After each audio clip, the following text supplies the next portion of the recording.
Hey everyone, if you watched the first part of this video, I decided to split it up into two parts. This is an unboxing video, and you probably are never going to see anybody do a two-part unboxing video. But due to me being in the wheelchair, having limited mobility or ability, whatever you want to call it, to do certain things, it took about 10 minutes just to get this thing out of the box, off the floor, onto this desk, and out of the box. So if you want to see that first part, click here, there, whatever, go back, look at the first part, and you're just going to see the struggle that I have to go through when I'm in my shop by myself trying to navigate certain things. With that being said, when we got the box off or open, we had a silicone mat sheet that was on the bottom of the box, or the bottom of the unit, so it was underneath. And then this was the unit that was inside the box. So we'll go ahead and we're going to pull the plastic off. I think they offer, I guess there's a piece of foam in there, block. I think they offer two colors. I think you have a some kind of purple and then this white. And although my daughter, being 8 years old, would have loved the purple, I kind of felt like the white is the way I should go. So I went with white. I'll probably put some stickers on here at some point. But it's a nice unit.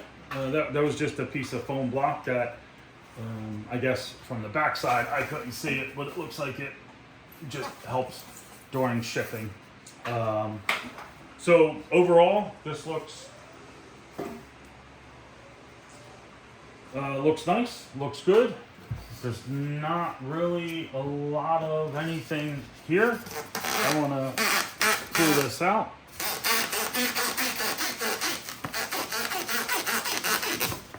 Little AMSR, if you like a squeaky AMSR. All right, so that's it. We're down. We're done. That's it. We should fire her up and see what happens. Let me go on the other side. I'm going to flip open the lid.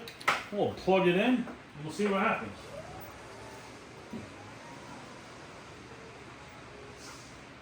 There are certain niceties or things that deal with like heat presses. I need my computer on. Let's see, how is this? I know this is a flip. There we go. All right, we got a little flip screen. Take the plastic off and flip that up. And then we have the cord that came in on the other side, or came off the other side. Got a piece of tape here. Let's see if there's one on this side. Nope. So I had a single piece of like ribbon tape holding up, or holding the platinum to the base. I mean, I will say it's built. If I could turn this thing a little bit, Jesus. It's built really nice. It definitely has some weight to it. You guys probably can't see this, but you know the little zip ties, or not zip ties, they're like wire ties they put on the electrical cords.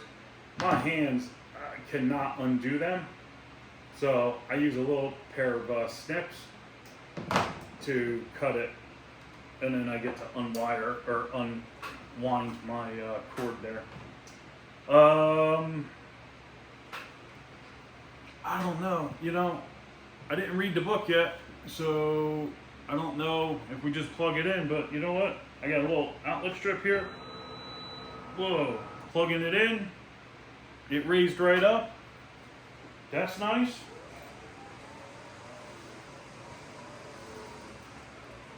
I hope you guys saw that, because I think that was kind of cool. Plugged it in, and this came right up.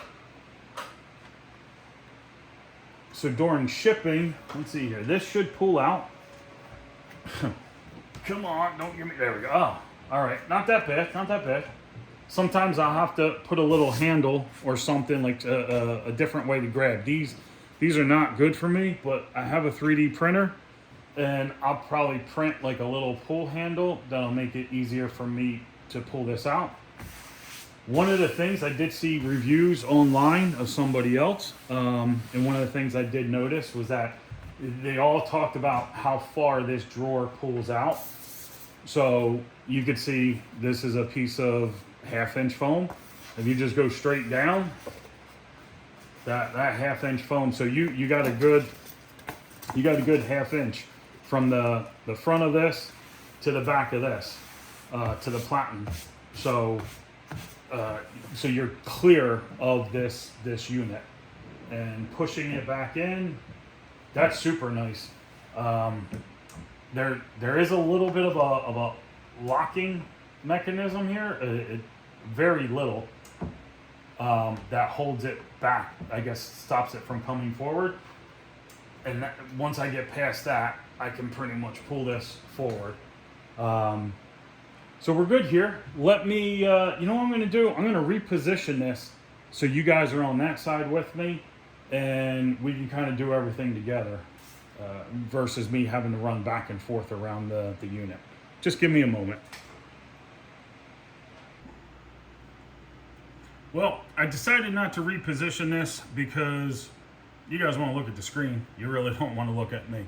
I did open up the direction box, even though I'm a guy and we don't usually read them.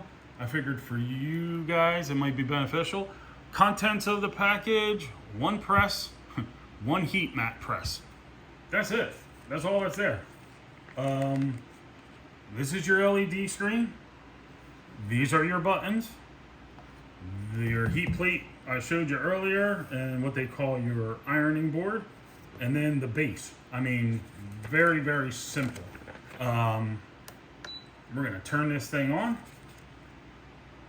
and it's a nice digital keypad or display, and you can see that we have the pounds per square inch, or the pound pressure for 50 pounds here.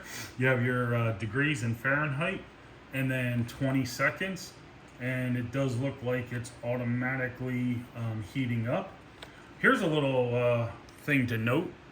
Let's see here if I can. Auto turn off. This machine will automatically turn off if there's no operation in 15 minutes. There will be beeps and flashing lights that last 10 seconds before the shutoff. I think that's good to know. I have my heat presses running sometimes 2, 3, 4 hours. They just run, and when I have stuff ready to put on them, I go over there. So to me, having an automatic shutoff, I don't know. I'd like to know if there's a way that I can turn that off, but maybe not. So we got our power button. Okay, I'm going to go around here real quick, just kind of showing you what the manual is telling us. This top one is our temperature. Okay, this left one over here is our timer. This is our pressure. And this one over here, of course they put it out of order, is the mode button. So different types of modes. Essentially you have 4 modes that you can set. Things like vinyl transfer, glitter vinyl transfer, or DTF stuff. Then printable heat transfer vinyl, and transfer paper, and transfer sublimation. So essentially you can go through your modes, and each one you can set to the degree and the pressure that you want. Make a note of what it is, 1, 2, 3, or 4, and then depending on what you press on a regular basis, you have your 4 presets. And then I guess if you don't plug it in, it'll just go back to the main screen. So that's over here on the left hand side. Over here on the right hand side, you have your plus and minus. So your plus is increasing, and your minus is of course decreasing. Then you have the A over here, which is the auto press. So you press the auto button to start the automatic ironing, and that will go down. And then you do have the actual start button here. And what do we have here? This is a custom button. This one with the wheel. So that custom button is to customize your 4 modes. So you customize off of here, and then you set your modes off of the left. So as I'm talking, obviously it's going through and it's trying to heat up. We're gonna take the lowest one here, right? 295 degrees, and it says 170 pounds pressure. Seems a little strong, but we'll, there is a default setting. So we'll just give this a moment to heat up here. I can tell you, I'm putting my hand underneath the plate or the heat plenum, and it's definitely getting warm. And they say there's a emergency stop button.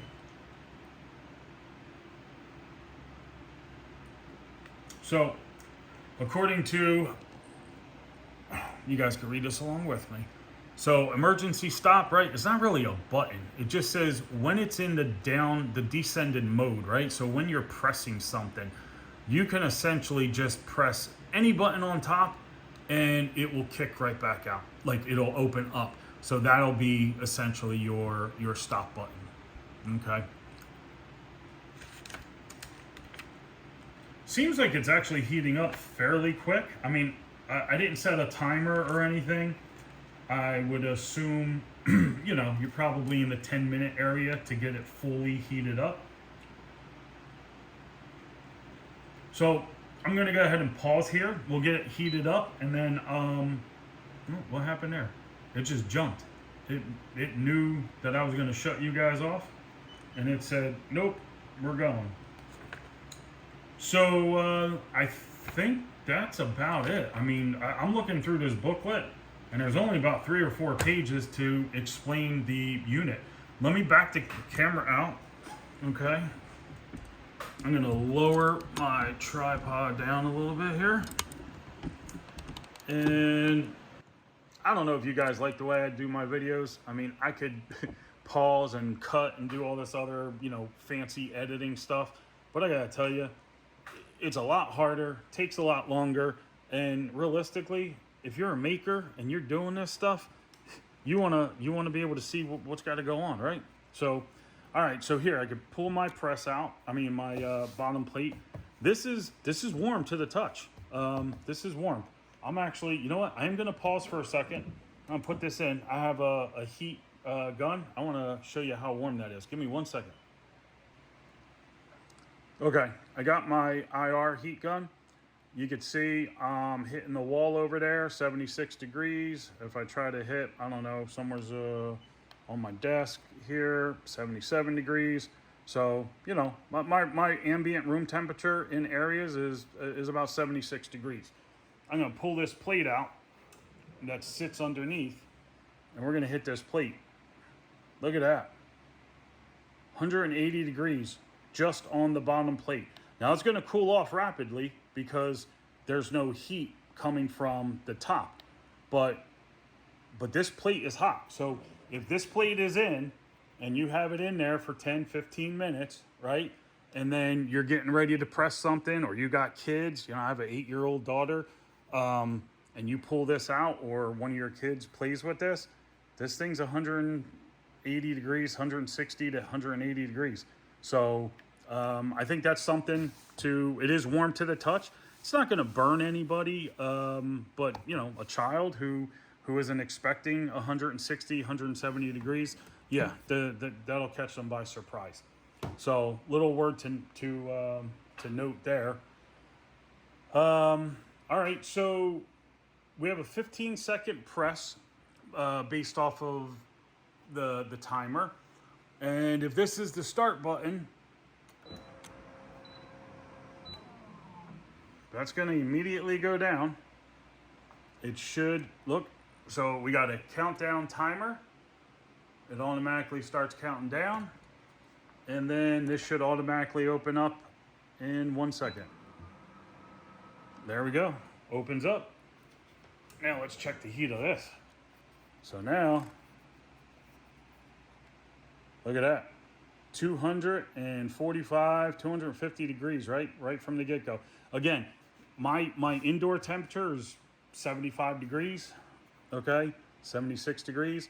So the minute you open this, that ambient heat is just gonna retract and it's gonna lower, but it is letting you know it's getting hot. Oop. All right, so I'm gonna push this in one more time. There is this auto button here. I'm not quite sure how that works. Oh no, that's the mode button. Hit the wrong one. There we go. That automatic button. So I don't know if you guys could see this. There's a little A that shows up on the screen. See that? Little A, and take it away. So I think if that A is on, you'll see that green light is now flashing. I believe what that means is that we pull this out as if we were going to do a press. So we'll pull this all the way out. Pretend we're putting our sublimation item on here. And then when we press it all the way in, I think that's that click you have to hear. And look at that. As soon as it clicks, automatically goes down, starts pressing. So there's no button that you have to press. I don't know about you guys. For me, this is a huge deal. It's hard to lift my arms up. The buttons are all on the top of the unit here. So 1 second, it should pop up. Look at that. Pops right up. I can get my IR gun. That was for 20 seconds. And 245 that was the first number I seen. And look, see, it's just going to drop.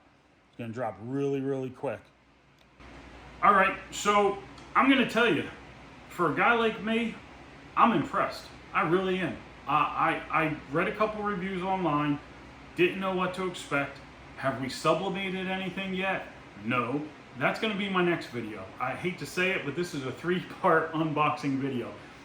Things take me a little bit longer to go through, and I've done a couple of our YouTube channel or YouTube videos, if you've been watching me, that the videos are 25, 35, 45 minutes, and I think that I'm not converting the audience, right, to stick with me. So you guys might want to see a certain part, and that's awesome. So I appreciate you watching. If you're still watching now, thank you. But this machine, especially for someone with limited abilities like myself, I give it 5 stars, 100% 5 stars.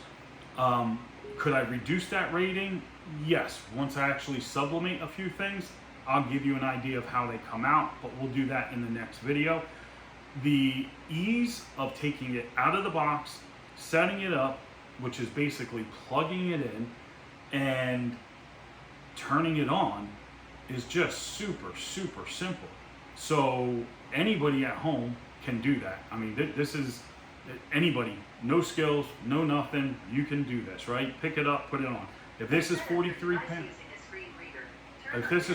pounds, then most of you watching should be able to pick this up and put it onto a desk or wherever you need to put it. With that being said, guys, I'm going to wrap this. I do ask you to please subscribe, join, follow me, get notified, whatever. It helps me, helps the YouTube, or not YouTube, helps me. So I'm trying to build the channel, right? And I'm going to do a lot more than just sublimation. You guys could see in my shop, I have lasers, I have 3D printers, I have CNCs. Everything I do is now a machine because my body doesn't work. So utilizing the machines will allow me to produce the product. So once again, right now, this is a 5-star. Watch the next video where I sublimate stuff, and let's see if it stays at a 5-star. But I love it. I'm impressed, and I'm not an easy person to impress. So thanks again. Appreciate your time. And if you're looking to pick one up, I got this during Amazon Prime days, which is now over, unfortunately, but I got a really good deal on it.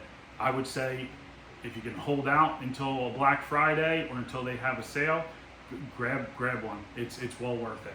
So thank you. Until next time, watch the next video and see how it actually sublimates.